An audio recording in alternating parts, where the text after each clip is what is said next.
Até então a gente estava vendo a história da junção PN, que era eu construir uma estrutura, tá? Onde de um lado eu tenho material tipo N, do outro lado eu tenho material tipo P, beleza? No lado N tem excesso de elétrons e tem lacunas livres, tem elétrons livres, mas tem mais elétrons livres, tem mais concentração de carga negativa do que concentração de carga positiva. Mas tem carga positiva lá, tá? Tem a carga móvel lá, lacunas móveis, tá? Disponíveis. No lado P, a gente tem elétrons livres e a gente tem lacunas livres, só que tem mais lacuna do que elétron. Tem excesso de lacunas em relação aos elétrons livres, tá? Ainda, lembrando que a gente chamou de portadores majoritários aqueles que estão em maioria no material. No tipo N vai ser os elétrons, no tipo P vão ser as lacunas. E de minoritários aqueles que estão em minoria, tá? O que tem menos. Então, no caso do tipo N, vão ser as lacunas, vão ser os portadores minoritários. E no lado do semicondutor tipo P, vão ser os elétrons, os portadores minoritários, tá? A gente viu a situação de equilíbrio, né? Na situação de equilíbrio, quando não tem nenhum campo externo aplicado aqui, tá?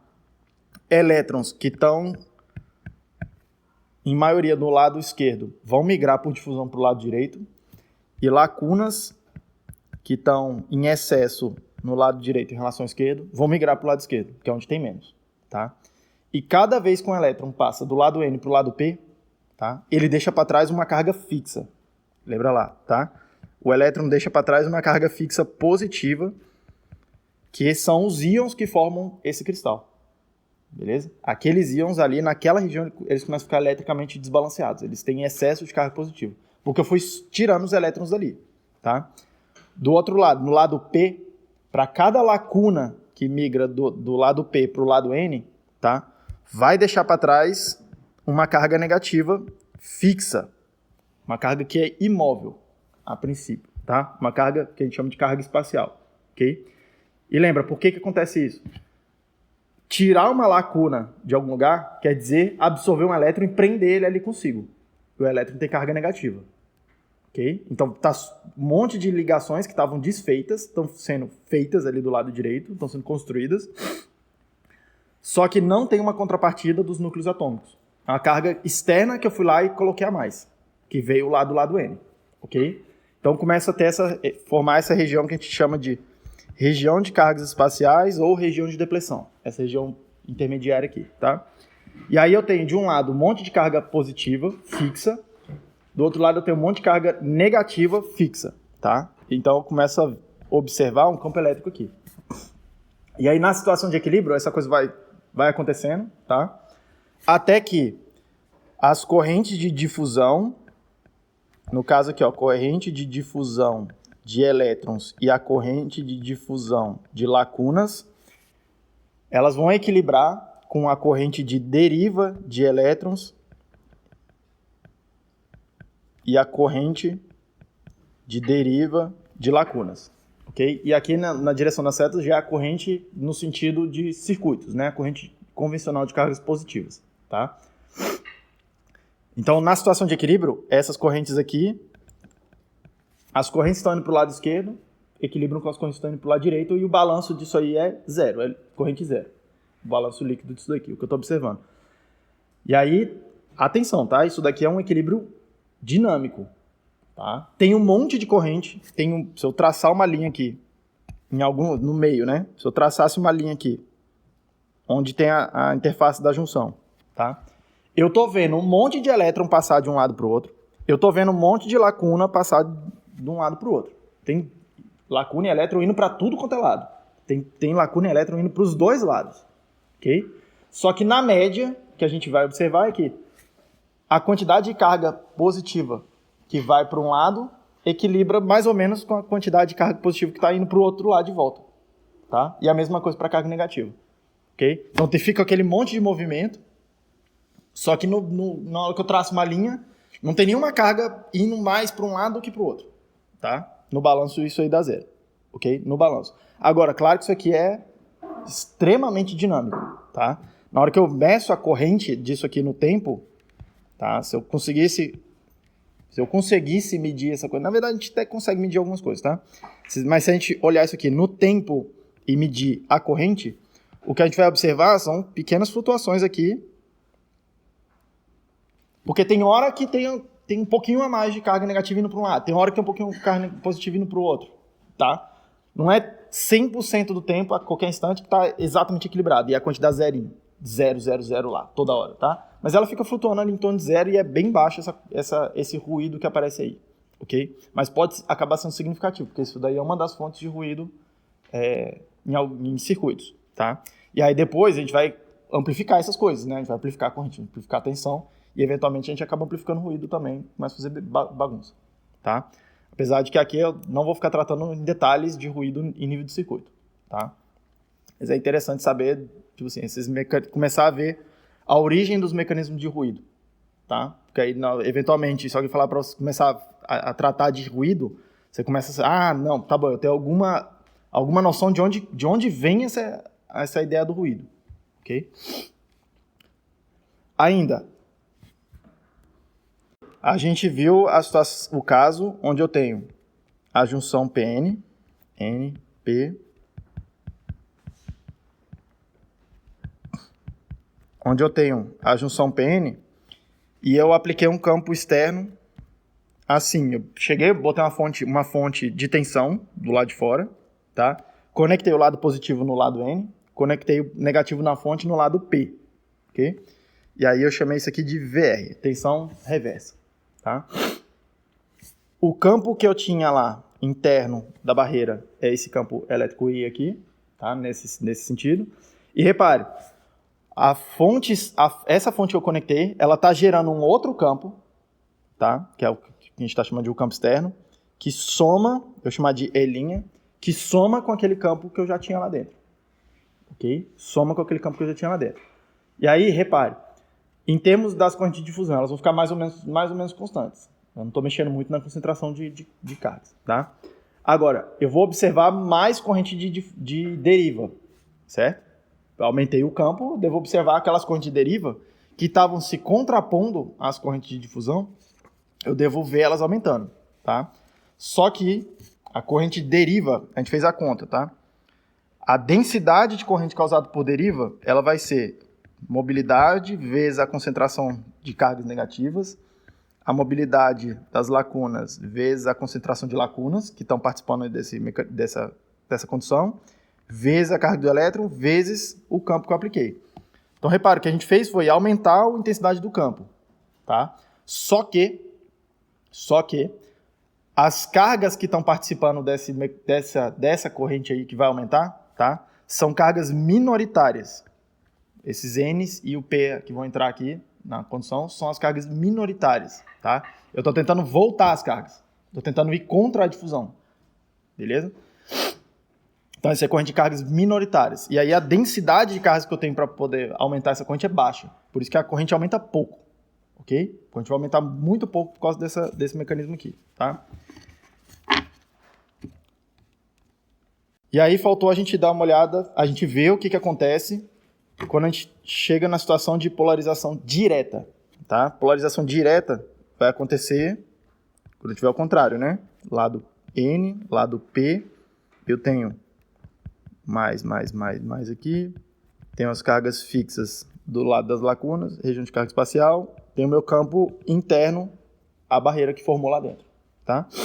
E aí a gente vem, conecta uma fonte externa aqui, só que agora a gente vai colocar o lado positivo da fonte no lado do material tipo P e o negativo no lado do material tipo N, tá? E eu vou chamar isso aqui de VF, de forward, em inglês, tá?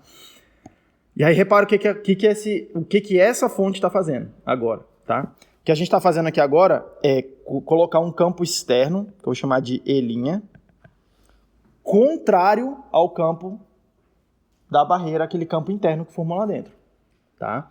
E aí, o que a gente vai observar? Esse campo aí, o campo que tinha interno ali dentro na barreira, ele que estava contrapondo a corrente de difusão. Ele é que estava contrapondo a corrente de difusão. Ele que estava impedindo da corrente de difusão aparecer um montão de corrente lá líquida, tá? Só que agora a gente está enfraquecendo esse campo, tá? Agora a gente está enfraquecendo esse campo. Tem esse efeito de diminuir aqui a barreira de depressão, tá? Mas principalmente vai reduzir a intensidade daquelas correntes que estavam compensando a corrente de difusão, tá? Aqui a gente deve começar a observar muita corrente, e aqui a gente vai calcular quanto é que é, tá? Mas antes de calcular, vamos calcular quanto que era aquele potencial interno da barreira, tá? E aí lembra duas coisas aqui. A gente calculou quanto que era a densidade de cargas, tanto na deriva quanto na difusão, tá? Então, no nosso caso aqui, a gente vai ficar com a seguinte situação. A densidade de corrente de lacunas, no material tipo P qualquer, tá? Eu vou marcar aqui por deriva do tipo P, vai ser a mobilidade dessas lacunas, a concentração, a carga e o campo que eu aplicar. Beleza? E no caso da difusão, eu vou observar difusão de lacunas, ok? Eu vou observar, vai ser proporcional à carga, a uma constante que a gente chama de constante de difusão e a diferença de concentração espacial dessas lacunas. Agora, repare, o gradiente, ele aponta de onde tem menos cargas para onde tem mais cargas. Tá? Só que o movimento dessas cargas é na direção de onde tem mais cargas para onde tem menos cargas. E aqui é a corrente de cargas positivas, já. Corrente de lacunas, nesse caso que eu estou escrevendo aqui. Tá? Então, a densidade de corrente, no caso das lacunas, é menos o gradiente. Beleza? É contra o gradiente, por isso vai aparecer esse menos aí. Tudo bem? E aí lembra ainda que a gente viu que essas constantes, a constante de difusão e a mobilidade, elas são relacionadas por uma constante que é Kt sobre Q, que a gente chamou de Vt, tensão térmica, que a temperatura ambiente dá mais ou menos 26 milivolts. Beleza? O K é constante de Boltzmann, T é a temperatura em Kelvin e Q é a carga do elétron. Ok? E aí, repare uma coisa aqui. Naquela situação de equilíbrio, ok? Na situação de equilíbrio, eu estou lá com a junção em equilíbrio. Eu estou tendo a corrente de deriva de lacunas, ela vai igualar com a corrente de difusão de lacunas. Ok? Essas duas correntes vão ser iguais. A corrente de deriva vai ficar igual, numericamente igual à corrente de difusão. Beleza? Tanto para as lacunas quanto para os elétrons. Também vai acontecer a mesma coisa para os elétrons. A corrente de deriva, equilíbrio com a corrente de difusão. Lá na interface da junção, essas duas correntes estão entrando na interface da junção. Tá? Então, o lei de Kirchhoff delas vai ser uma mais a outra igual a zero, então uma fica igual a menos a outra. E aí vai ficar mi P vezes Q vezes Z tem que ser igual a menos Q dP dP dx. Diferença, o gradiente. Tá? Agora faz mais sentido. Lembrando ainda, o campo elétrico é menos o gradiente de potencial. Beleza? Aí que vocês viram lá em eletromagnetismo, né? Substituindo essa informação aqui, a gente vai ficar com menos mobilidade vezes o P. A carga corta dos dois lados, certo? É a mesma carga dos dois lados. Vezes o gradiente de tensão. Isso aqui vai ter que ser igual a dP, a constante, vezes o gradiente de concentração de cargas. Tranquilo? E aí, repare, eu posso fazer integral dos dois lados para poder limpar, para poder sair com essas constantes. Eu quero relacionar, eu quero calcular quanto que é o potencial, eu quero calcular o V, em vez daquele ΔV ali, tá? E aí a gente pode fazer menos μP, vou passar esse P para o lado direito dividindo, vou passar esse P aqui, ó, dividindo para o lado direito, tá? Do lado esquerdo então vai sobrar integral de dV, repara que é uma aspas gigante, tá? Gigante, colossal. É como se o dx cortasse com dx. E eu vou fazer a integral do lado esquerdo, a integral na tensão, e do lado direito eu vou fazer a integral da concentração de cargas. Tudo bem?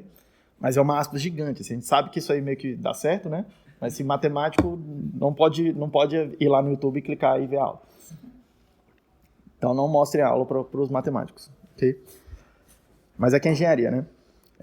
Então eu estou ficando com, do lado esquerdo, menos a mobilidade vezes a integral do dV, da tensão.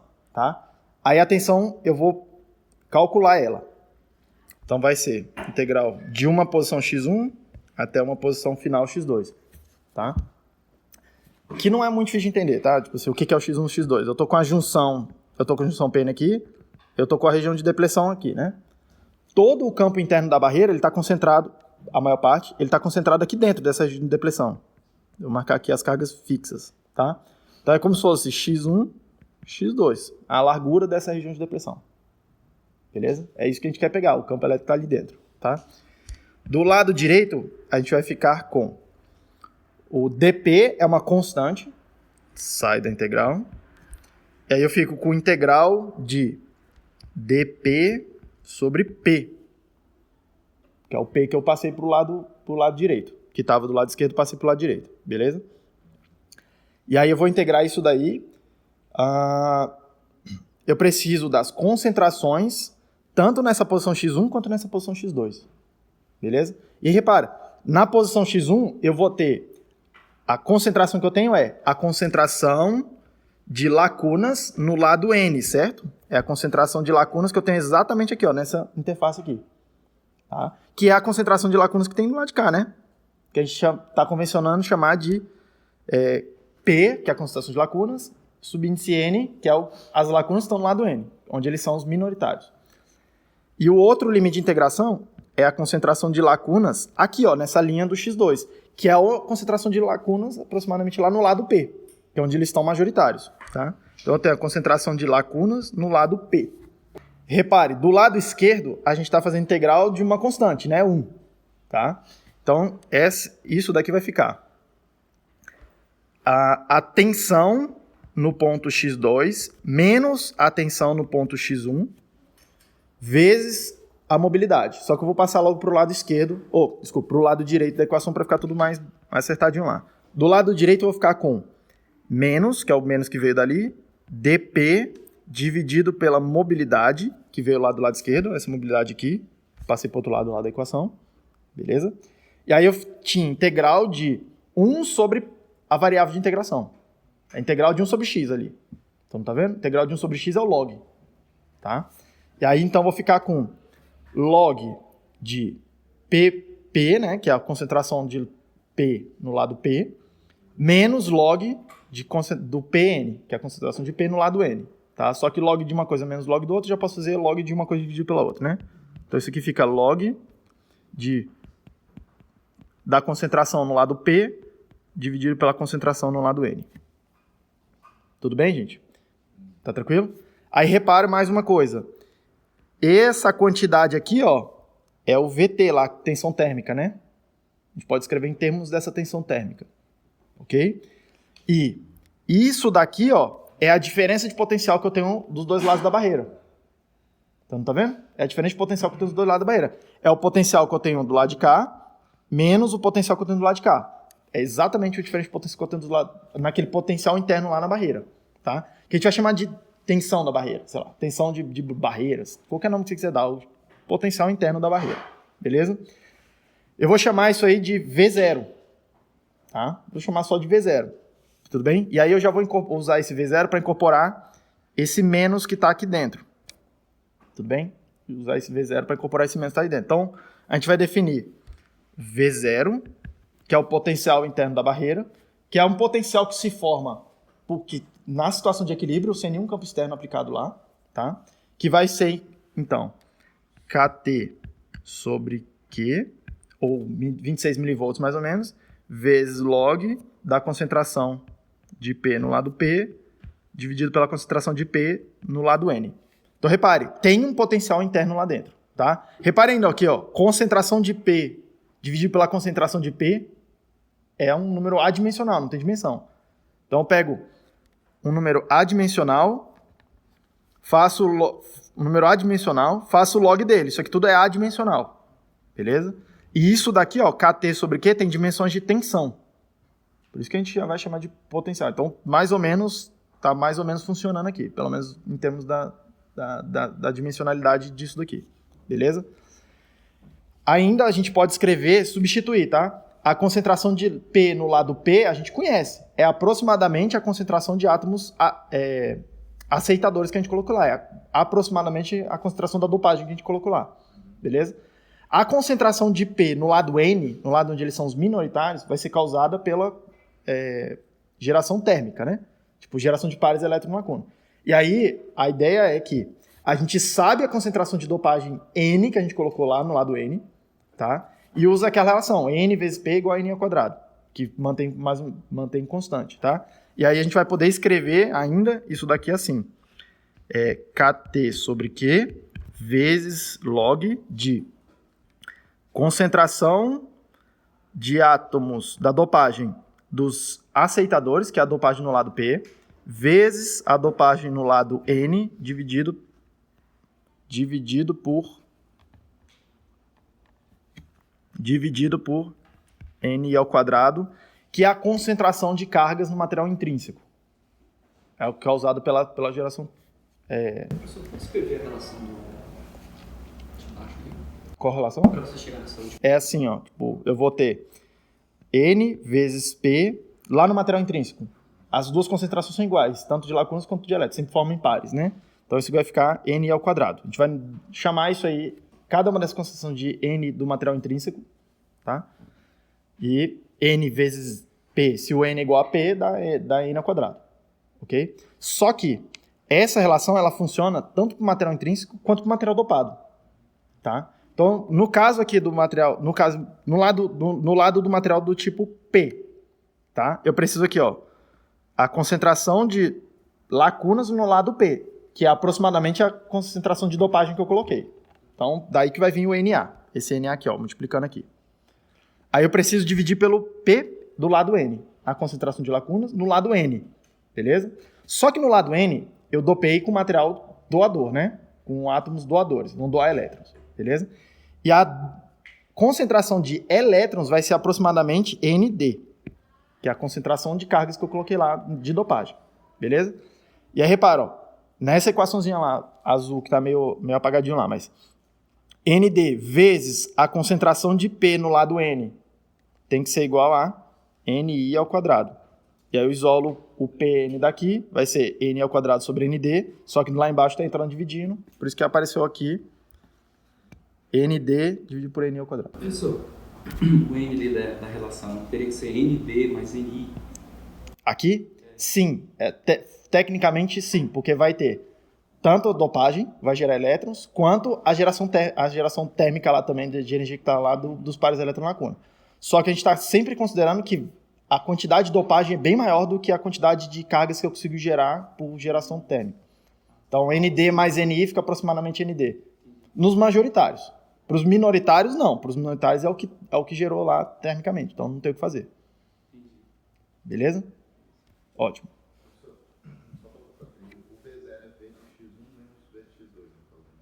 Isso. Beleza? Tá tranquilo? Beleza, gente? Então, repare. Lá dentro forma um potencial interno. E esse potencial interno depende da temperatura. Todo mundo tá vendo aí, ó. Depende da temperatura, tá? E depende da dopagem do material. Repare que depois que o dispositivo está construindo, que você vai lá na gaveta e pega, você não tem controle sobre isso daqui, né? Sobre essas constantes aqui. Só tem controle, assim, mais ou menos, no controle da temperatura. Você vai ficar mais quente ou mais frio. Beleza? Só que nem isso a gente tem muito controle, tá? Esse mais quente, mais frio, vai depender muito de quanto potência que a gente está dissipando naquele dispositivo lá num determinado circuito, tá? Então, às vezes, o circuito está... Ainda mais aqui, ó, que a gente vai usar isso aqui para fazer diodos. O diodo, tem hora que ele vai conduzir, e aí vai ter uma potência lá dissipando em cima dele, tensão vezes corrente. E tem hora que ele vai bloquear a corrente vai ser zero, tá? E aí não está dissipando potência nenhuma. Então, em especial, diodos aqui, que são feitos de junções desse tipo, a característica elétrica deles varia bastante lá durante a operação do circuito. Tá? Tem hora que eles ficam bem frios, né? Tipo, entre aspas, e tem hora que eles ficam bem aquecidos. Tá? vai acontecer alguma coisa parecida com os transistores, porque a gente vai usar eles como chaves também, eventualmente, tá? Mas transistores, às vezes, a gente vai polarizar e eles vão ficar sempre conduzindo. Agora, na situação de polarização direta, ok? Na situação de polarização direta, tá? Eu vou ficar com a seguinte situação. Eu tenho aquele campo interno lá, que a gente chamou de V0, vai ser VT vezes Ln de P no lado P, P no lado N. Ok? Isso aqui vai estar acontecendo, tá? Repara que a gente pode escrever alguma coisa muito parecida para os elétrons, né? Aqui a gente fez só com as lacunas, mas a gente pode escrever alguma coisa... A gente pode reescrever isso aqui em termos das concentrações de elétrons. Lá na junção, região de depressão... O que está acontecendo lá na junção? Que a gente acabou de fazer a conta, tá? Aquele X1 que a gente escolheu era essa posição, onde começa a região de depressão. Aqui é o lado N, aqui é o lado P. E o X2 era aqui. Era essa linha, meio como se tivesse uma linha imaginária que divide ali onde é a região de depressão e onde não é, tá? E aí eu fiquei, ó, do lado esquerdo com a concentração de N no lado N, que é maior do que a concentração de lacuna no lado N. Eu vou só indicar aqui. E eu estou dizendo que ela é mais ou menos constante em toda aquela região. Do lado esquerdo, do lado direito, tá? A gente vai ter a concentração de P no lado P, que tem que ser maior do que a concentração de elétrons no lado P. Beleza? E aí essa concentração vai mudar, né? Tipo assim, as cargas vão se equilibrar ali, a coisa toda. Aqui no meio vai ter alguma coisa assim, ó. Porque a concentração de elétrons vai migrando, né? De onde tem muito para onde tem menos, tá? E no lado P é alguma coisa assim, essas duas coisas estão conectadas, beleza? E aí, por isso que aparece aqueles gradientes ali de cargas, tá? Então, vamos lá. Na situação de equilíbrio, tá? Na situação de equilíbrio, beleza? Que é o que a gente acabou de calcular. Eu vou calcular a concentração de portadores minoritários nessa junção aí, antes e depois de aplicar o campo externo, tá? E qual é a relação que a gente vai usar para isso? A gente vai usar essa relação aqui, porque ela que vai me ajudar, ela que vai me dar as concentrações, ó, tanto de portadores majoritários quanto dos minoritários, beleza? Então vamos lá. Na situação de equilíbrio, tá? Eu posso isolar aqui, ó, a concentração, deixa eu marcar aqui, equilíbrio. Na situação de equilíbrio, eu vou isolar a concentração de lacunas no lado N. Concentração de portadores minoritários no lado N. Beleza? E ela fica assim. Pn, eu vou marcar aqui é que, para a gente poder diferenciar depois da situação que não é a situação de equilíbrio. Tá? Isso aqui vai ficar a concentração de P no lado P na situação de equilíbrio, dividido por exponencial de V0 dividido por VT, tá? Então, o que eu fiz aqui? Peguei o VT, passei para o lado de cá dividindo, passei exponencial dos dois lados para cortar com esse log aqui, isolei o PN. Passei esse PN para o lado esquerdo, passei tudo que estava do lado esquerdo para o lado direito dividindo. Então, ficou essa relação aqui. Tudo bem? Então, repare, isso daqui vai me dar a concentração de portadores minoritários no lado N. No caso, vão ser lacunas. Na situação de equilíbrio, antes de aplicar um potencial externo. Tudo bem? Antes de aplicar um potencial externo. Beleza? Na hora que eu aplico o potencial externo, tá? O que eu estou fazendo? Eu estou somando tanto o campo que eu já tinha lá, com um campo L, um campo externo, né? Tudo bem? Então, eu estou diminuindo o potencial, o campo que tem ali interno, com o campo externo. Eu vou lá, boto uma tensão externa e eu estou diminuindo esse campo. Tá? Em termos de potencial, eu estou diminuindo, é como se eu estivesse diminuindo aquele potencial de barreira. Beleza? O campo, esse campo aqui, que já tinha lá, o campo lá da barreira, ele gerou um potencial V0, que é aquele que a gente calculou, e eu cheguei lá e adicionei externamente um potencial que a gente chamou de VF, uma tensão externa. Beleza? Só que uma contrapõe na outra. Então, o potencial líquido que eu tenho naquela barreira agora é uma coisa menos a outra. É o V0 que eu já tinha antes, menos o potencial que eu apliquei externo. Tudo bem? É mais ou menos isso que vai acontecer, tá? E aí eu tenho, na situação de polarização direta, tá? Diretamente polarizado. Vai ficar a mesma coisa, só que em vez de ter um potencial V0, eu tenho V0 menos VF. Tudo bem? Agora o potencial líquido que eu tenho lá não é mais V0, diminuiu. Diminuiu da tensão que eu apliquei externa. Tudo bem? Até aí, gente? Tá tranquilo, né? Vamos fazer a mesma coisa e vamos isolar a concentração de lacunas, só que no lado N, tá? As lacunas minoritárias, só que na situação de polarização direta. E aí eu vou ficar fazendo a mesma conta. Concentração de lacuna no lado N, na situação de polarização direta, vai ficar P no lado P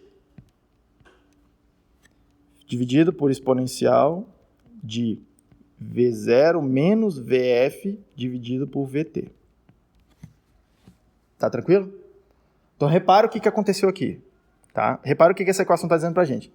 Antes de aplicar o potencial externo, eu tinha uma determinada concentração de portadores minoritários.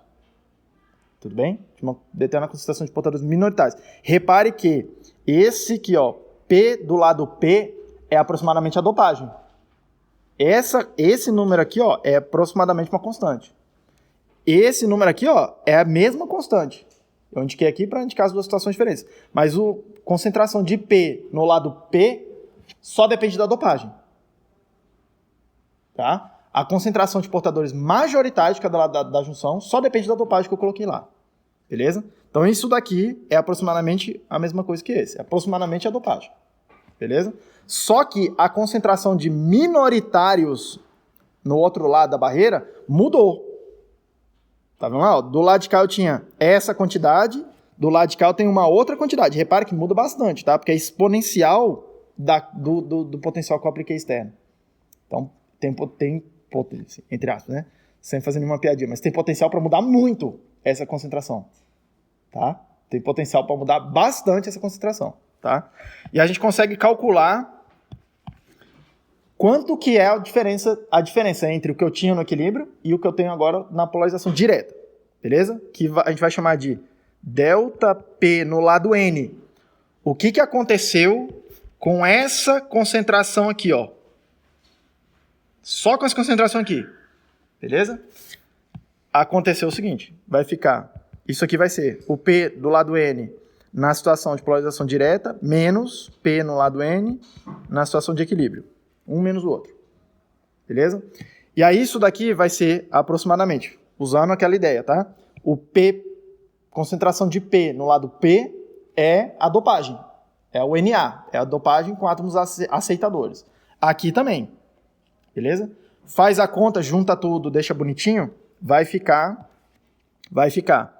Na dividido por exponencial de V0 VT. Repare que esse V0, para todos os efeitos, é como se fosse uma constante, né?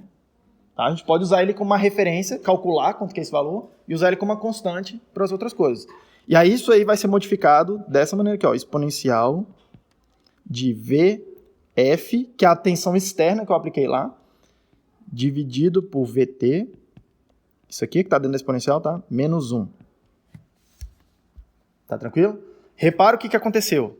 O que aconteceu foi, essa concentração aqui, ó, de P do lado N aumentou. É isso que está dito ali, ó. Isso aqui aumentou. Beleza? Aumentou. Do lado direito, não aumentou a concentração de P no lado P. Tá? Se você fizer isso aqui para os elétrons, você vai perceber um efeito parecido. A concentração de minoritários do lado de cá mudou. Então você está mexendo nas concentrações. Você está mexendo também naquelas correntes de difusão. Beleza? Sem fazer a conta no detalhe, já dando direto só o resultado direto. Repare que a corrente de difusão ela é proporcional às concentrações, né? Tá? De um lado a concentração é a mesma, só que do outro a concentração mudou dessa quantidade toda aqui, ó. Então, é razoável supor, se você não soubesse de nada, é razoável supor que a corrente de difusão vai ser proporcional a essa quantidade aqui, que está destacado em vermelho. Vai ser proporcional a essa quantidade aqui, ó. É razoável supor isso, beleza? Eu não vou fazer a conta no detalhe e tal, tudo certinho, já vou dar o resultado direto, tá? O resultado é que a corrente que eu vou chamar de ID, que já é a corrente direto que eu estou observando no dispositivo, a corrente líquida, tá? Vai ser uma constante que a gente vai chamar de IS, tá? Vezes exponencial de VF, que é a tensão... Vou chamar de VF não, vou chamar de VD, a tensão sobre o dispositivo, tá? Dividido por VT menos 1. E quem que é esse IS? Também sem demonstração nenhuma. Mas ele vai depender, tá? Da área da seção da junção. Porque quanto mais área, ali que a gente estava fazendo a conta com a densidade de corrente, né? Quanto mais área, maior a corrente, que vai multiplicar pela área tudo aquilo que a gente fez ali. Mas vamos lá. Vai ser proporcional à área da junção. Quanto maior a junção, mais corrente. A carga do elétron, a concentração do intrínseco. E aí eu tenho essa quantidade aqui, dN, que é a constante de difusão dos elétrons, dividido por Na, que é a concentração de átomos aceitadores, é o que gera as lacunas, tá? Vezes Ln, que é o que a gente vai chamar de largura de difusão, por isso que eu não quero entrar em detalhe aqui, tá? Tipo, de onde vem todo certinho essa conta, porque esse Ln, ele vai depender do quanto que uma carga consegue andar ali dentro daquela região de depressão, quanto que ela consegue se deslocar, na média, antes de recombinar com uma outra carga. Beleza? Antes de recombinar com uma outra carga. Porque na hora que ela recombina, eu não vejo a corrente. Tá? Na hora que ela consegue atravessar de um lado para o outro, aí eu vejo ela chegando lá do outro lado. Beleza? Então vai depender desse Ln. Só que esse Ln não é a largura da região de depressão. Ela tem a ver com, estatisticamente, quanto que uma carga consegue andar, tipo, quanto que ela consegue, tipo, se deslocar antes de se recombinar, na média. Tá? E é na média, tá? Tem algumas cargas que ela anda bem pouquinho, ela já se recombina. Tem umas que andam um montão e aí não recombina, porque é probabilístico esse negócio. É estatístico esse negócio. Tá? E a gente calcula uma média, aí convido todo mundo a fazer lá em materiais, que a gente calcula exatamente isso aqui, tipo assim, dá um trabalho, mas é uma matemática razoavelmente elegante, assim, é bonito. Tá? Tem umas concentrações umas distribuições assim, de probabilidade bem malucas, tá? Mas é bem elegante, tá? Isso aqui é para os elétrons e a mesma coisa para as lacunas, tá? ND vezes LP, ok? Para a gente, na prática, a gente vai considerar isso daqui, a gente vai chamar isso aqui, inclusive, vamos dar um nome para isso aqui. Essa corrente aqui, a gente vai chamar de corrente de saturação reversa.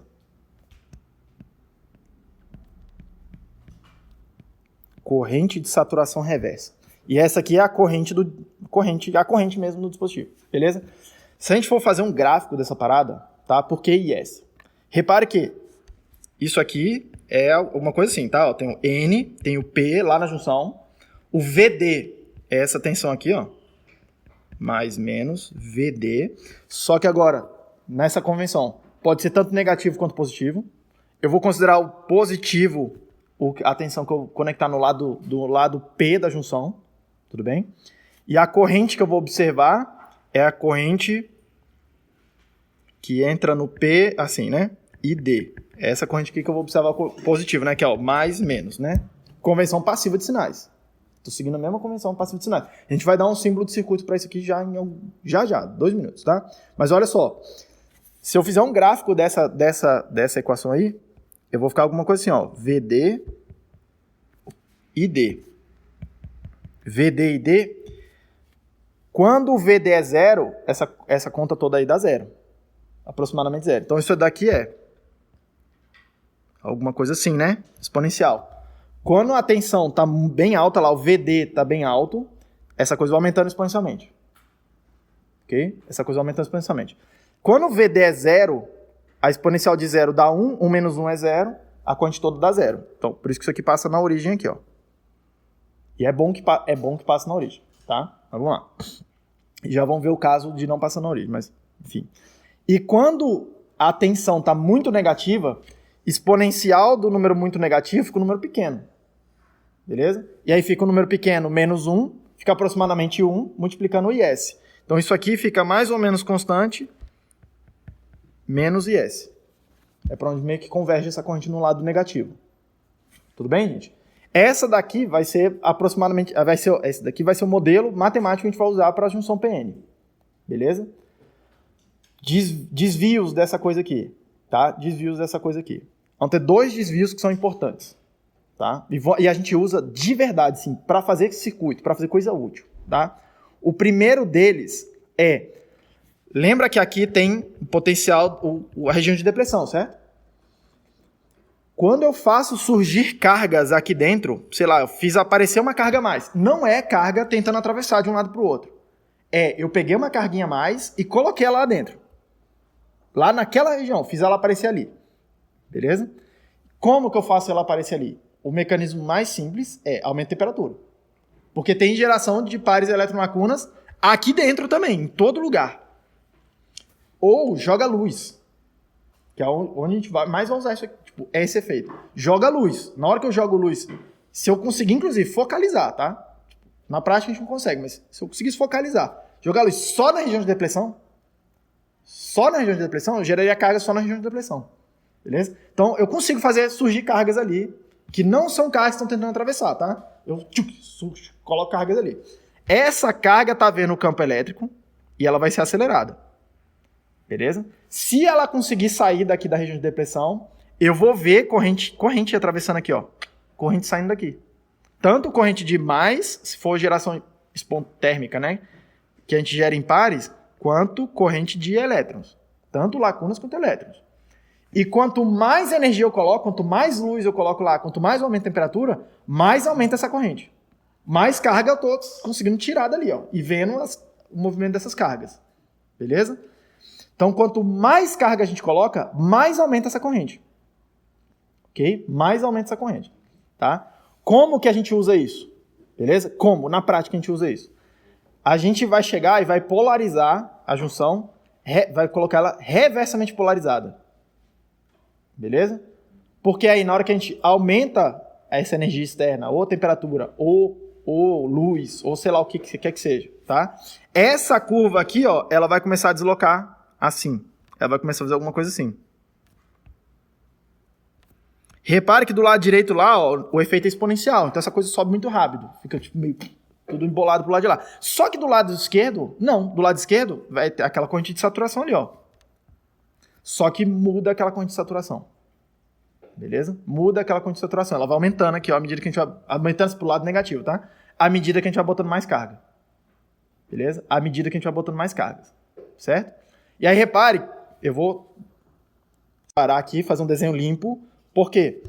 Repare que isso daqui serve para a gente gerar energia. Porque olha lá, VD e D. Lembra, na convenção passiva de sinais, quando eu estou com a potência positiva, quer dizer que eu estou consumindo energia, né? Tudo bem? Quando eu estou com potência positiva, quer dizer que eu estou consumindo energia. Quando eu estou com a potência negativa, quer dizer que eu estou fornecendo energia, tirando energia de mim, eu estou fornecendo. Tudo bem? Na hora que a gente está com tipo, a situação lá que a gente calculou, eu estou com essa situação, né? Esse gráfico aqui, ó. Repare, eu tenho duas regiões bem definidas. Uma, que eu vou chamar aqui de 1, tá? Eu tenho tensão positiva, corrente positiva. Então, eu tenho potência, que é a tensão vezes a corrente, está positiva. Então, eu estou consumindo energia. Nessa região aqui que eu vou chamar de 2, eu tenho tensão negativa e corrente negativa. Então, na hora que eu faço a potência, tensão vezes a corrente está positiva. Eu também estou consumindo energia. Beleza? Então, essa parada é uma carga. Todo mundo tá vendo? É uma carga, para todos os efeitos. É uma carga bem não linear, mas é uma carga. Ela nunca fornece energia, não armazena energia hora nenhuma. Beleza? Só que, na hora que eu ilumino essa junção, acontece isso. Eu vou fazer bem exagerado, tá? Acontece isso daqui, né? Ficou meio torto, mas é isso que acontece. Mas bem exagerado. Aí eu tenho em azul agora a região 1, onde eu tenho potência maior que zero, estou consumindo. Eu continuo tendo essa região 2, onde eu tenho potência maior que zero. Todo mundo tá vendo? Só que eu passo a ter uma região 3. Aqui eu tenho tensão positiva e a corrente negativa. Então, tá vendo? Na hora que eu calculo a potência que eu consigo gerar aqui, tá? Potência tá negativa. Isso quer dizer o seguinte, se eu coloco o meu circuito para operar aqui, nessa região 3 aqui, cadê o meu cursor? Nessa região 3, esse dispositivo está fornecendo energia, ele está virando uma fonte de energia para o circuito. Todo mundo tá vendo? Ele fornece energia, em vez de consumir energia. Tá? Isso aqui, ó, se eu botar para polarizar aqui, eu ligo uma lâmpada. Eu não ligo nem uma lâmpada, eu giro o motor, cara. Uma parada, tipo assim, consegue gerar bastante energia isso aqui. Tá? O que eu tenho que fazer para isso aqui acontecer? Repare, eu preciso chegar lá e polarizar. Vai ser o que a gente vai chamar de polarizar, tá? Eu preciso colocar uma tensão e pegar a corrente. Ou eu coloco uma corrente e pego aquela tensão, para mim. Tudo bem? Onde que eu coloco? Porque vai ter lugares onde vai dar mais potência e vai ter lugares onde vai dar menos potência. O ideal é que a gente conseguisse otimizar, né? Pegar o máximo de potência. Repare. O primeiro chute é eu chegar lá e falar assim, eu vou botar essa tensão, eu vou chamar isso aqui de V, vou chamar de VX, tá? Sei lá, VX. Essa tensão que transiciona aqui. Transiciona essas duas regiões. Se eu chegar lá no meu dispositivo e colocar exatamente essa tensão VX, que é fazer isso, ó. Eu tô aqui no lado N, aqui no lado P, a gente não inventou nenhum símbolo de circuito para ele, né? Eu tô colocando uma fonte mais, menos, VX. Exatamente isso aí que está acontecendo. Ok? Se eu colocar ele aqui, repare, quanto que vai ser minha potência? 0, porque vai ser VX vezes 0, a corrente que está 0. Então minha potência é 0. Beleza? Se eu colocar aqui, ó, tensão igual a 0, se eu chegar lá e curto-circuitar, a corrente fica alta, a corrente de curto-circuito lá é alta, só que a tensão é 0. E aí a potência que está fornecendo é 0. Beleza? Então, o gráfico de potência dessa parada aqui, tá? Repare, se eu fizesse o gráfico de potência aqui, né, ó, VX de 0 até VX. Fizesse o gráfico de potência, começa em 0 e termina em 0. E aí alguma coisa aqui no meio. A gente sabe que a potência aqui é toda positiva por esse lado aí. Então tem um lugar onde é máxima. Tem alguma situação onde ela é máxima, tá? E aí como é que você calcula essa situação de máximo? Você pega essa curva, e não é V vezes I? Você escolhe um I aqui, qualquer, bate ele lá na curva, pega o I dele aqui. Então repare, é o quadradinho, né? V vezes I é a área desse quadrado aí. Tranquilo? É a área desse retângulo aqui, né? Ó. V vezes I é a área desse retângulo. Não tem muita conversa, tá? A integral tranquila, né? V vezes I, multiplicar. Beleza? Aí o que você vai fazer? Você vai deslizando esse V para esquerda e para direita, multiplicando pela corrente que você está vendo, até encontrar o lugar de máximo. Pronto, encontrou o lugar de máximo, anota aquela tensão, e essa tensão que eu vou chamar de Vmax, tá? Essa tensão Vmax é a tensão que você bota numa fonte aqui, e aí você vai ver corrente máxima passando lá no seu dispositivo. Beleza? E aí você consegue usar essa corrente aí, você consegue capturar essa corrente aí e armazenar, tipo, alimentar uma bateria ou alimentar um circuito, alguma coisa assim. Esse aqui é o princípio da célula solar. A célula solar funciona exatamente assim, tá? Por isso que não é só chegar lá e botar a célula solar. Tem um painel junto com ele. Tem um painel elétrico, assim, tem um circuito lá junto, tá? Assim, por exemplo, estão construindo agora aqui em cima do prédio, né? Tem um monte de placas, tem um monte de painel, que são meio escuras, assim. O painel é o diodo. Um monte de diodos. Um monte. Tipo, um monte. Beleza? Ligados em paralelo. Um monte. Um monte de área, tá? Gerando isso daqui. Em algum lugar tem um painel elétrico que controla isso daí, que tem um controlador que fica o tempo todo calibrando quanto que é a tensão que ele tem que aplicar naqueles painéis para poder ter a máxima corrente de saída. Beleza? Para poder ter máxima corrente de saída. E aí tem um controlador para esse negócio aí. É um controle, é meio chatinho de fazer, tá? Mas isso aí, não é só ir lá e pegar e botar o painel solar, tem que fazer o controle. Inclusive o controle é a parte mais difícil de fazer isso aqui. O gráfico em azul, ele anda para cima e para baixo ao longo do dia, cara. E não é nem só ao longo do dia, pode mudar muito rápido assim. Porque passou uma nuvem, aí a corrente diminui bastante, a corrente sobe bastante aqui, sobe nesse sentido, vai para perto do vermelhinho. Aí, não, tá só a pino, tipo Brasília, que agora é meio-dia, batendo aquele solzão que não tem uma nuvem. Isso aqui vai lá, tipo, potência máxima no negócio, tá?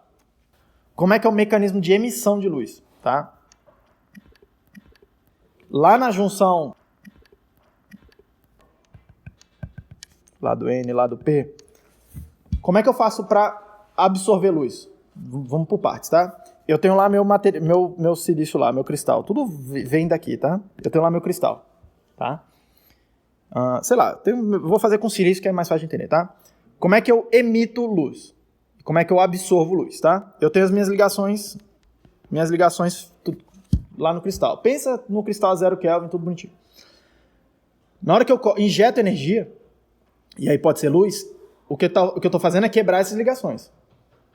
O elétron absorve essa energia, beleza? Então, na hora que eu faço incidir luz aqui, ó, eu posso quebrar uma ligação dessa, tá? E aí eu formei um elétron e uma lacuna, né? E aí eu formei uma lacuna. Eu vou desenhar de vermelho aqui a ligação que ficou... Uma ligação que ficou meio capenga, porque só tinha duas e quebrei uma delas, beleza? Na hora que aconteceu isso, eu absorvi energia. Então eu peguei a luz e coloquei para dentro do meu sistema. Tá vendo? Eu absorvi a energia que estava de fora. Tá? A energia veio de fora para dentro. Naquele sentido da seta vermelha. A energia veio de fora para dentro. E aí a energia mudou. Repare, não tem... Tipo, não é que perdeu luz. É que eu transformei luz em outra modalidade de energia. No caso, eu transformei em elétron livre, que vai participar de corrente elétrica. Então tinha luz e eu transformei em corrente elétrica. Ok? É isso que a gente fez. A gente transformou uma modalidade na outra. Tá? Tudo eletromagnético ainda. É tudo fenômeno eletromagnético pra gente. É tudo a mesma coisa. Só que são dois fenômenos diferentes. Tá? O suporte material para o transporte de energia mudou. Beleza? Isso aqui, para isso aqui eu preciso incidir luz. Beleza?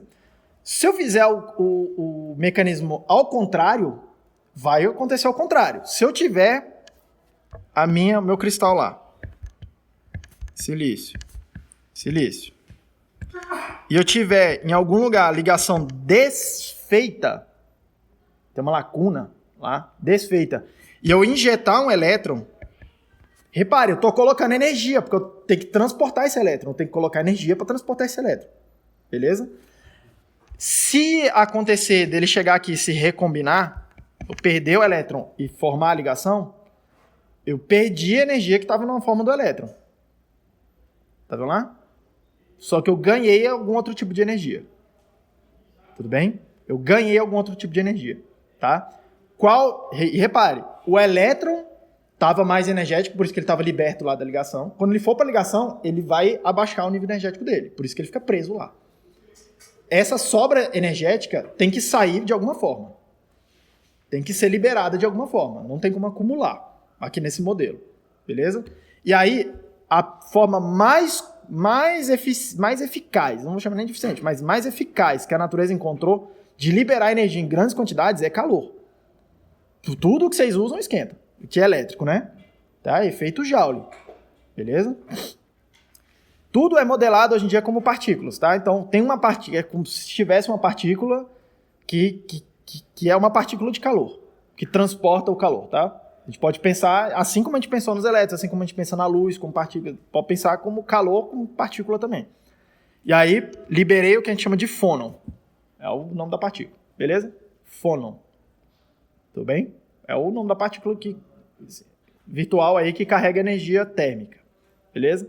Só que uma parte pode ser liberada como fóton, como luz, tá? Uma parte pode ser luz. Liberou fóton. Emissão de fóton é razoavelmente eficiente, cara. É razoavelmente eficiente, tá? E aí o que vai determinar é razoavelmente eficiente no seguinte sentido. Eu jogo muito pouca luz para fora, mesmo botando um montão de energia. Tipo assim, tá? Tipo assim, é nesse sentido. Tipo assim, para criar luz, eu preciso botar pouca energia. Tipo assim, cada pacote de luz carrega pouca energia para fora, tá? Para tirar a energia desse sistema aqui, ó, calor é muito melhor. Assim, carrega uma quantidade de energia muito maior. Na hora que vocês estiverem lá fazendo materiais, quem tiver essa curiosidade, vocês vão traçar uns gráficos, são bem confusos lá na hora. Você demora para entender, tá? Que é o gráfico energia por vetor de onda, eu vou chamar de V, que tem a ver com a direção que essa coisa está acontecendo. Tem a ver, não estou dizendo que é, tem a ver com a direção que essa coisa está acontecendo. Beleza? E aí tem dois tipos de material, basicamente dois tipos de material.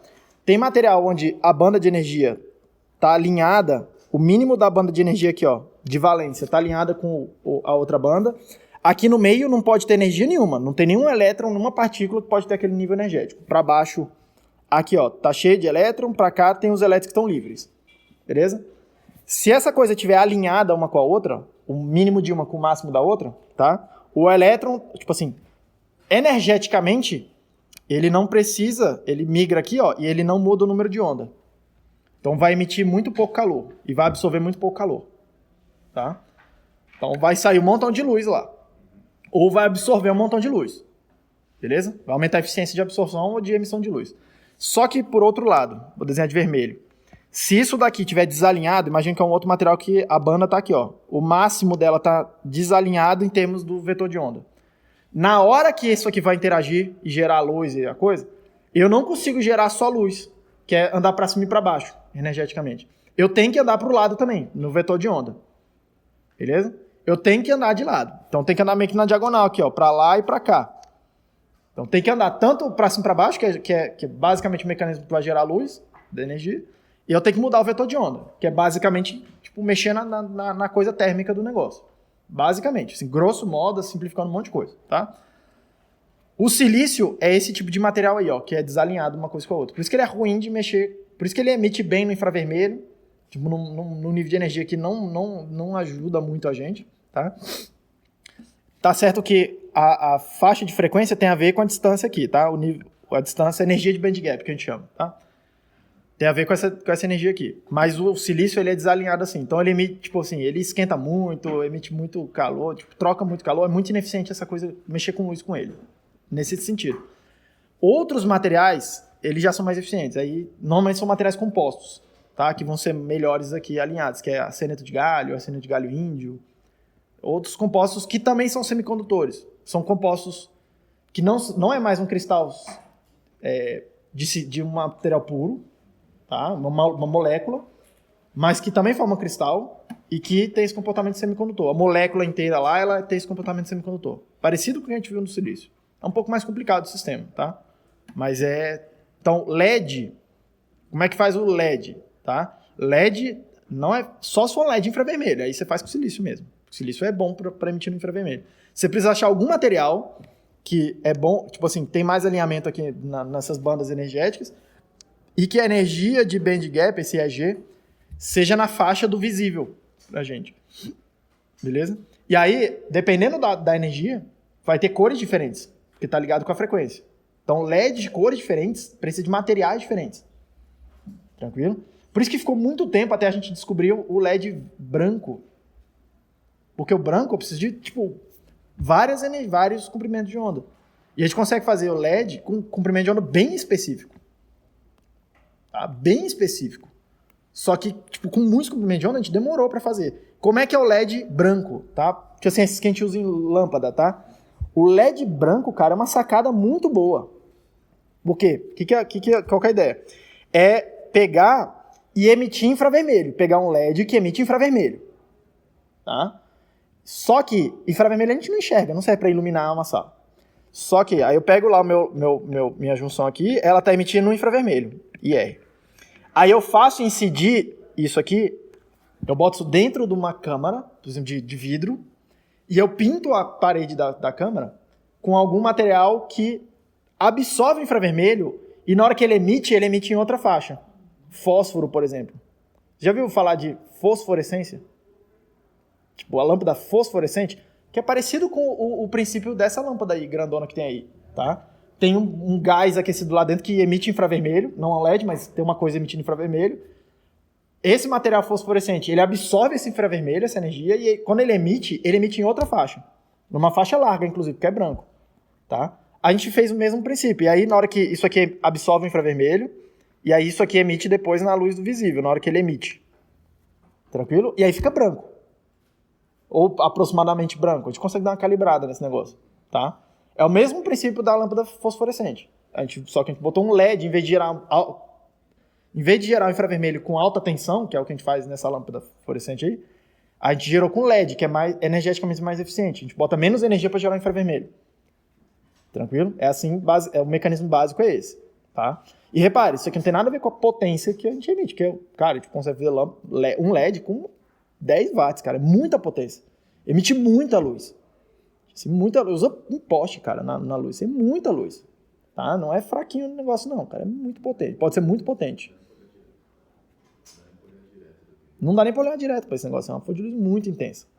Tranquilo? Esse é a ideia. Como é que a gente coloca a energia assim, né? Ó, eu tenho que colocar elétrons, eu tenho que injetar elétrons lá na barreira, né? Então, como é que eu faço para injetar elétrons? Aumenta a corrente, cara. Pega o ID e aumenta a corrente. Então, no LED, o que você faz? Basicamente mete corrente lá na parada que ele vai emitir luz. Tranquilo? Na célula solar, o que você tem que fazer? Polarizar no ponto onde vai absorver o máximo daquelas cargas. Vai ter absorção de cargas e vai ter geração de potência. Então, repare que tem que escolher um ponto de operação mais específico. Aqui no LED, a gente só polariza diretamente e quer máxima corrente. Quanto mais corrente, mais luz. Basicamente. Tá tranquilo, gente? Essa é a ideia básica, tá? Finalizando aqui essa ideia das junções, porque a gente vai passar para o nível do circuito. Na hora que a gente está com a junção diretamente polarizada, presta bem atenção nisso aqui, porque isso aqui pode ser confuso, tá? O desenho é grande aqui, ó. Tem um lado N, tem um lado P. Eu tenho uma região de depressão aqui, certo? Beleza? Eu estou na situação diretamente polarizada. Diretamente polarizada, tá? O que aconteceu aqui, cara? Repare que aumentou as correntes de difusão, né? Então tem um montão de lacuna que estavam livres aqui, ó, atravessando essa barreira, e eu tô vendo eles agora aqui, o resultado do líquido deles. Então repare, no lado de cada barreira, ó, nessa interface aqui, vou desenhar de azul, nessa interface aqui da barreira, ó, a densidade de carga positiva tá alta, cara.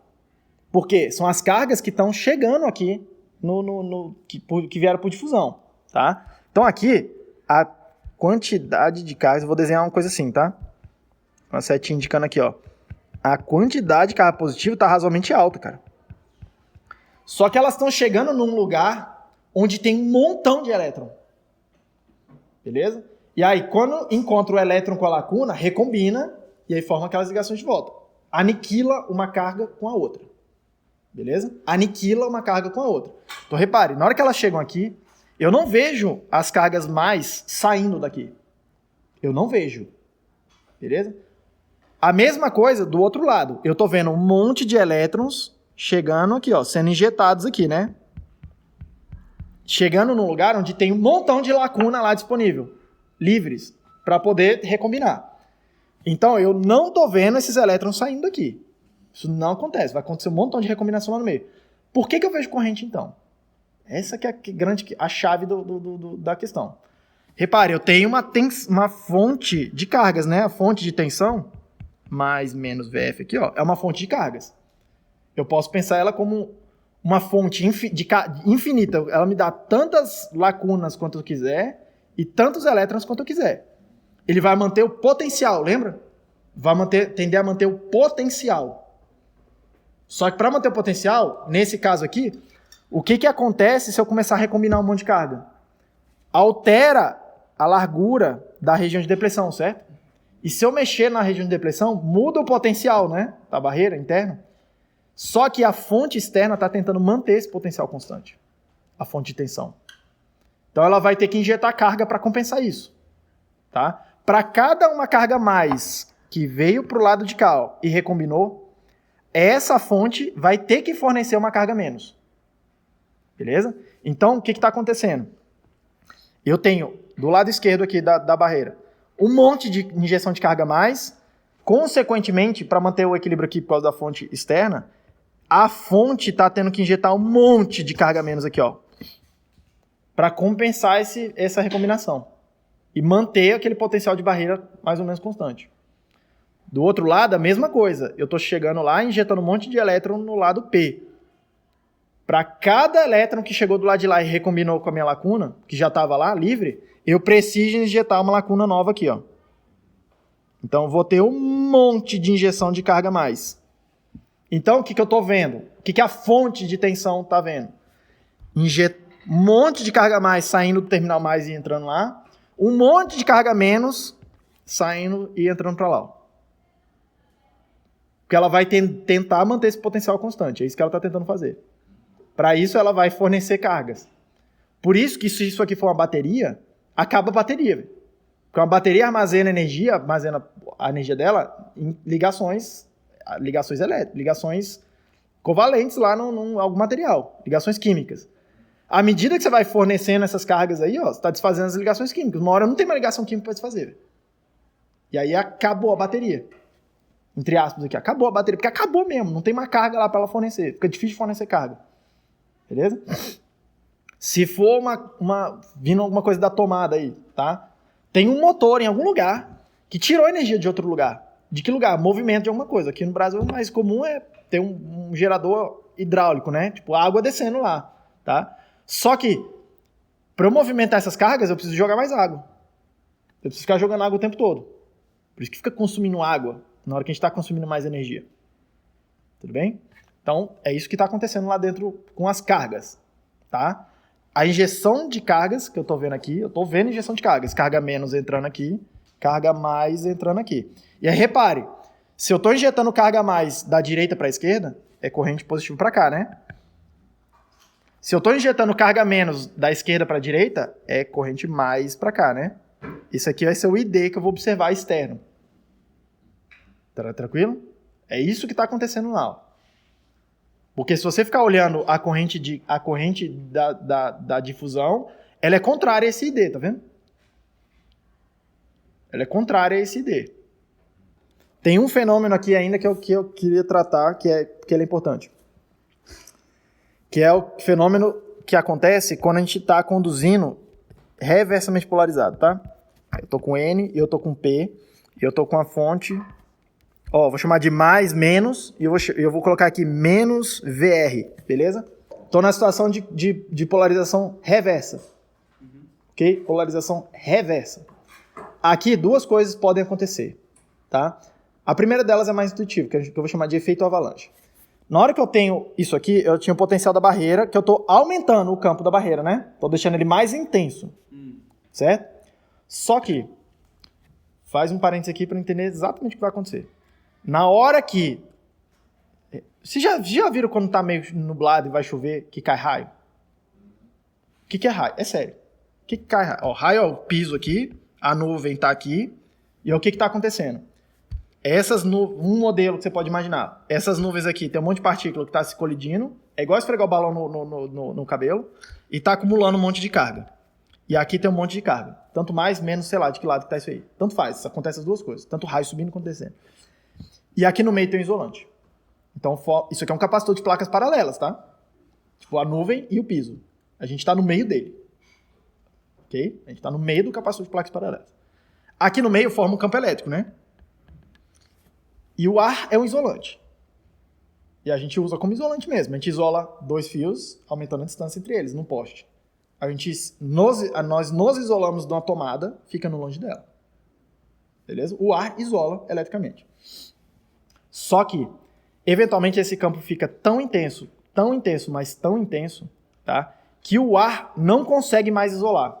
E aí, nesse momento, o ar conduz, e aí a coisa ioniza e tal, e não sei o quê, e descarrega essa coisa. Então, o ar conduz.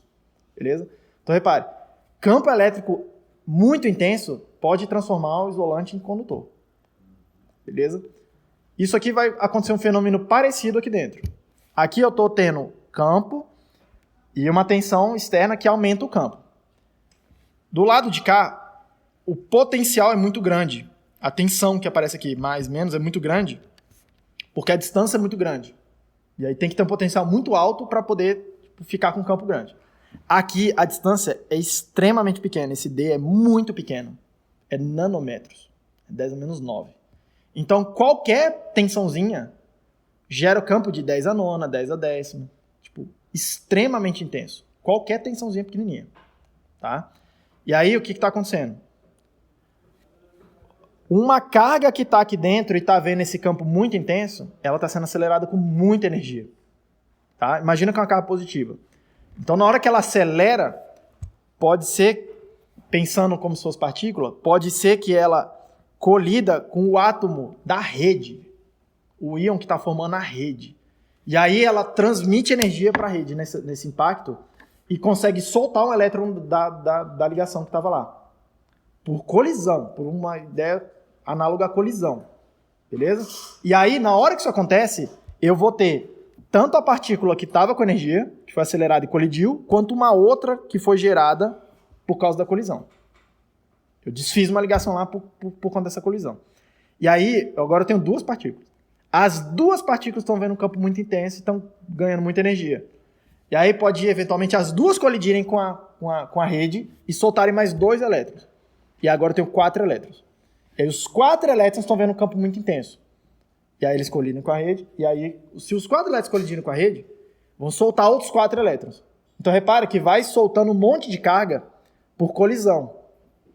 Por quê? Porque eu botei muita energia em aceleração no sistema. Ela colide, já acelera de novo e já vai batendo. E vai quebrando tudo pelo caminho. Tá? É como se fosse um caminhão, cara, quebrando e sem parar. Um trem, assim, que você não consegue parar ele.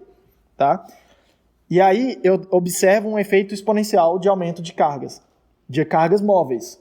Beleza? Aqui nessa coisa. Eu vejo um aumento exponencial de corrente. Tranquilo? Esse efeito a gente vai chamar de efeito avalanche, que é parecido com avalanche, né? Começa pequenininho lá no topo da montanha e fica gigantesco, que vai carregando neve para baixo. Tá?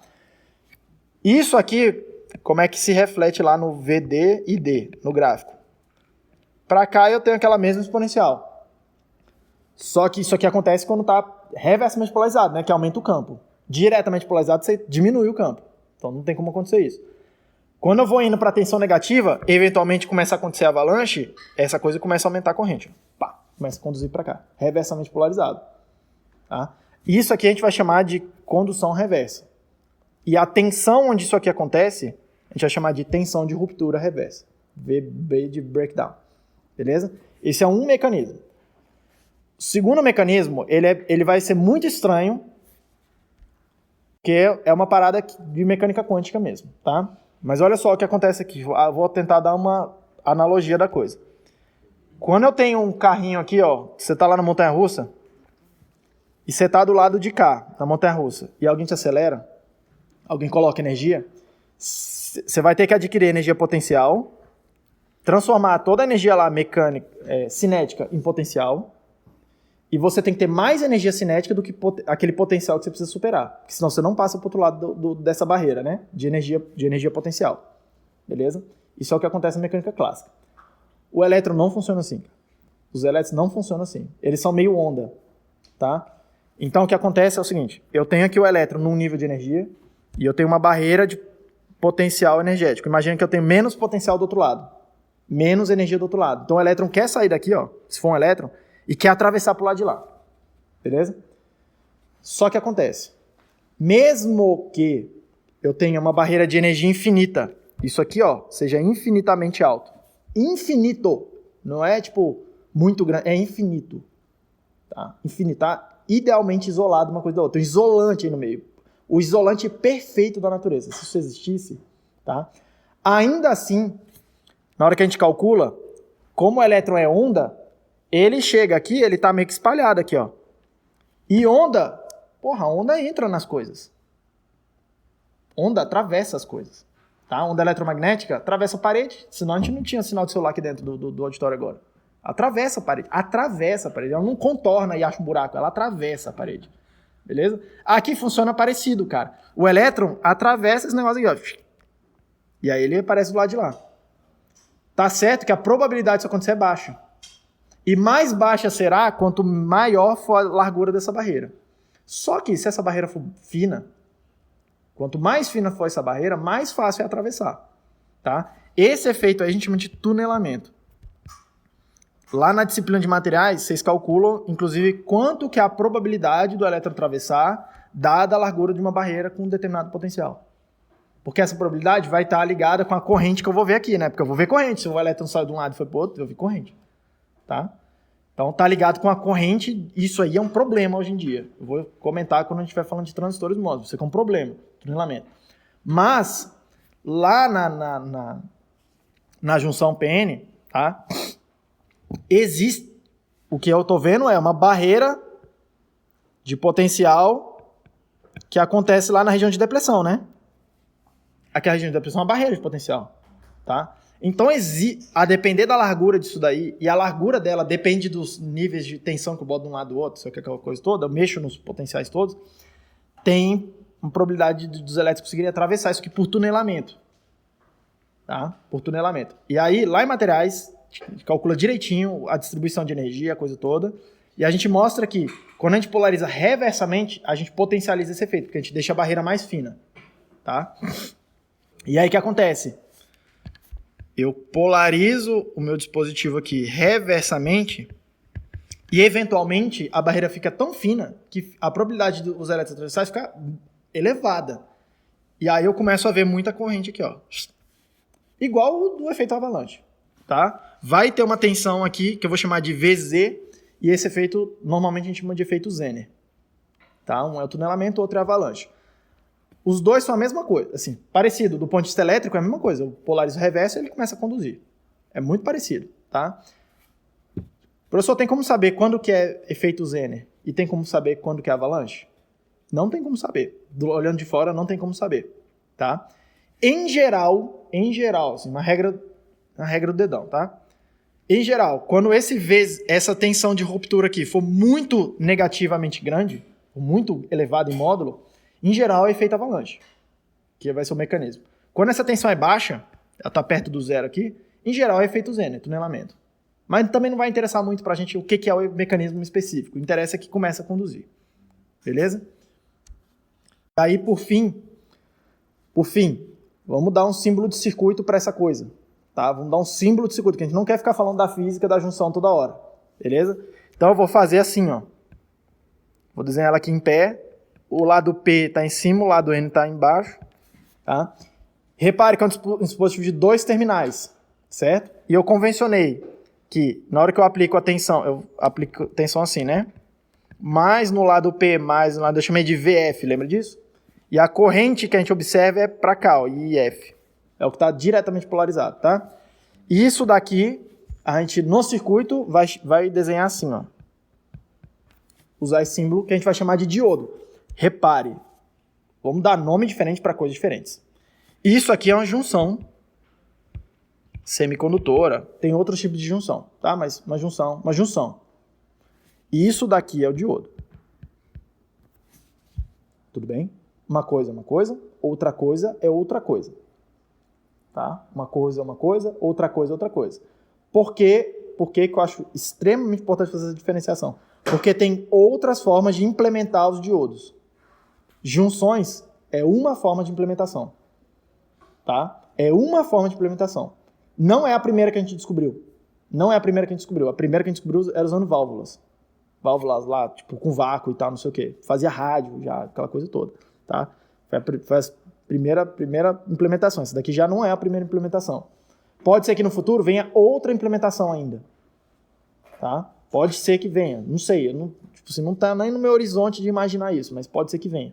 Assim como quem trabalhava lá com válvula provavelmente nunca podia imaginar que alguém ia fazer um negócio sólido, porque é muito estranho. Os fenômenos que a gente teve que entender, a física ela é muito estranha para fazer isso aqui. Tá? É física quântica. Enquanto a gente não entendeu de física quântica, de mecânica quântica, a gente não conseguiu fazer isso. Tá? E se alguém perguntar para vocês, porra, para que serve mecânica quântica? Você vai explicar. Cara, mecânica quântica serve para fazer eletrônica. A gente usa o tempo todo. Todos os dias da nossa vida. Mecânica quântica mudou a nossa vida. Tá? Lá na hora que os caras estavam fazendo o Einstein, o Bohr, esses caras estavam fazendo, desenvolvendo teoria, eles não sabiam onde é que isso ia chegar. Eles estavam fazendo porque eles queriam entender o mundo. Alguém foi descobrindo essas coisas aqui, ó. Porra, eu consigo controlar a corrente, eu consigo controlar a carga, não sei o quê. E aí a gente, engenharia, foi... Porra, alguém me deu isso aqui, eu implemento uma coisa que imita o diodo. O que eu faço com o diodo? Eu vou mostrar pra vocês a partir da aula que vem. Um monte de coisa que a gente consegue fazer com o diodo. Coisas úteis.